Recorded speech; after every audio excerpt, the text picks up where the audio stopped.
మహాత్మా జ్యోతిరావు పూలే ఆయన ఆశయాలను, ఆయన ఆలోచనలను, ఆయన సిద్ధాంతాలను గుర్తు చేసుకోవాల్సిన రోజని తెలియజేస్తున్నాను.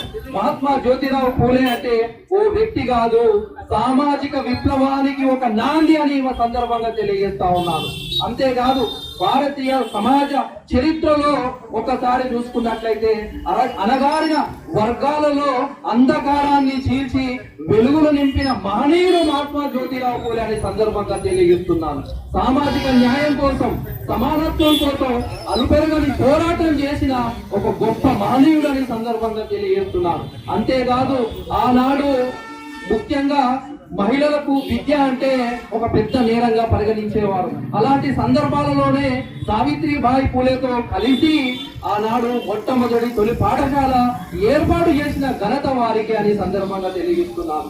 అంతేకాదు రైతుల కోసం మరియు బడుగు బలైన వర్గాల కోసం, ఎస్సీల కోసం, ఎస్టీల కోసం, అనగారిన వర్గాల కోసం పోరాటం చేసిన గొప్ప మహనీయుడు సందర్భంగా తెలియజేస్తున్నాను. కుల వివక్షకు వ్యతిరేకంగా, అంతేకాదు ఈ యొక్క స్త్రీల బానిసత్వానికి వ్యతిరేకంగా మరియు విద్యను అందరికీ అందాలనే ఒక బలమైన సంకల్ప బలంతో అద్భుతాలు ఎన్నో చేసిన గొప్ప వ్యక్తి ఆయన. అంతేకాదు ఆయన ఎన్నో రచనలు రాసి ఎంతో మందిని స్ఫూర్తిని నింపాడు, ప్రేరణ నింపాడని తెలియజేస్తున్నాను.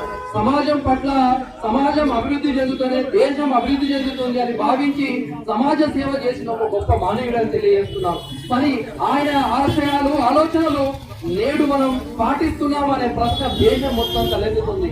ఆనాడు విద్య కోసం అందరికీ అందాలన్నాడు, కానీ నేడు విద్య అందరికీ అమ్ముకోవాల్సింది, కార్పొరేట్ విద్యా పేరిట మనం కొనుక్కోవాల్సిన పరిస్థితి ఉన్నదని, ఆయన ఆశయాలను, ఆలోచనలను మనం ముందుకు తీసుకెళ్లాలని గ్రామాల, మండలాలలో, జిల్లాలలో, దేశ స్థాయిలో పూలే యొక్క విగ్రహాలు పెట్టాలి. ఆయన ఆశయ సాధన కోసం ప్రతి ఒక్కరూ కృషి చేయాలి. ఆ లక్ష్యంతోనే ముందుకు పోవాలని తెలియజేస్తున్నారు. పూలే గారి ఆశయాలను